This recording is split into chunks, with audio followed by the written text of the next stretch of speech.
नमस्कार, सानिकाच किचनमध्ये तुमचं स्वागत आहे। आज आपण कुरकुरीत बोंबील फ्राय कसे बनवायचे ते बघणार आहोत। चला तर मग लगेचच व्हिडिओला सुरुवात करूया। बोंबील फ्राय बनवण्यासाठी इथे मी 1/2 किलो ओले बोंबील घेतले आणि ह्या बोंबलाचे बघा मी तुकडे केलेले नाहीत, अख्खेच ठेवलेले आहेत आणि त्यांना असं मध्ये चीर दिले। असे बोंबील चिरून घेतले की मस्त कुरकुरीत फ्राय होतात। आता ह्यांच्यावर आपल्याला 2 मोठे चमचे कोकमचं आगळ घालायचं आहे। अर्धा चमचा हळद घालूया, चवीप्रमाणे मीठ घालायचं आहे। 1 चमचा आपल्याला ह्याच्यामध्ये आलं लसूण पेस्ट घालायची आहे। आता हे सगळं आपल्याला चांगलं बोंबीलला चोळून घ्यायचं आहे। हे बघा दोन्ही बाजूने असं बोंबीलला लावून घेऊया। बघा दोन्ही बाजूने हळद मीठ चांगलं लावून झालं।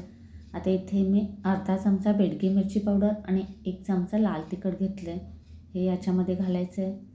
आता हे मसालेसुद्धा आपल्याला ह्यांना चांगले लावून घ्यायचे आहेत।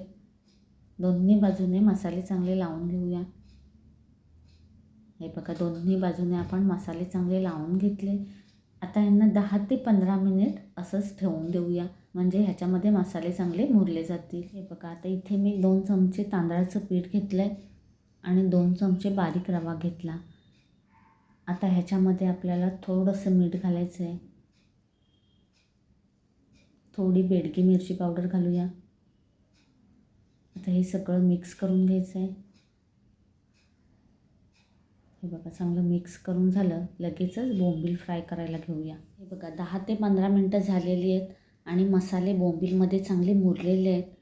आता इथे आपण जे रव्याचं आणि पिठाचं मिश्रण तयार केलं आहे त्याच्यामध्ये आपल्याला हे बोंबील घालायचे आहेत आणि दोन्ही बाजूने आपल्याला हे मिश्रण ह्यांना लावून घ्यायचं आहे। हे बघा असं दोन्ही बाजूने मिश्रण चांगलं लावून घेऊया। मिश्रण लावून झाल्यानंतर आपल्याला ते थोडे झटकून घ्यायचे आहेत, म्हणजे जास्तीचं मिश्रण खाली पडून जाईल। आता उरलेले सगळे बोंबील अशाच प्रकारे करून घेऊया।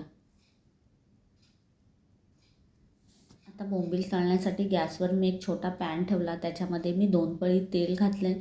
आता हे तेल थोडं गरम करून घ्यायचं आहे। तेल गरम झाल्यानंतर आपल्याला ह्याच्यामध्ये बोंबील घालायचे आहेत। आता पॅन छोटा आहे त्याच्यामुळे मी ह्याच्यामध्ये 2च बोंबील घालते आहे। आता बघा ह्याच्यावर मी झाकण ठेवणार नाही आहे, ह्यांना असंच ठेवून देणार आहे। तुम्हाला जर ह्याच्यावर झाकण ठेवायचं असेल, झाकण ठेवलं तरीसुद्धा चालेल। आता मध्यम आचेवर ह्यांना 2 ते 3 मिनिट असंच ठेवून देऊया। 2-3 मिनटं झाल्यानंतर हे बोंबील आपल्याला पलटी करून घ्यायचे। आता बघा 2-3 मिनिट आपण ह्यांना मध्यम आचेवर ठेवलं, त्याच्यामुळे हे खालून कडक झाले। पलटी करताना बघा तुटलेले नाही आहेत।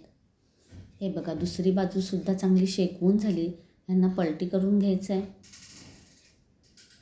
आता दोन्ही बाजूने चांगले कुरकुरीत होईपर्यंत ह्यांना मध्यम आचेवर फ्राय करून घेऊया। हे बघा बोंबील मस्त दोन्ही बाजूने कुरकुरीत झालेले आहेत, ह्यांना काढून घ्यायचं आहे। आता उरलेले सगळे बोंबील आपण अशाच प्रकारे फ्राय करून घेऊया। तर मग आजचा व्हिडिओ तुम्हाला आवडला असेल तर व्हिडिओला लाईक करा, शेअर करा आणि असेच छान छान पदार्थ पाहण्यासाठी सानिकाच किचनला नक्की सबस्क्राईब करा। भेटूया अशाच एका वेगळ्या व्हिडिओमध्ये, तोपर्यंत धन्यवाद।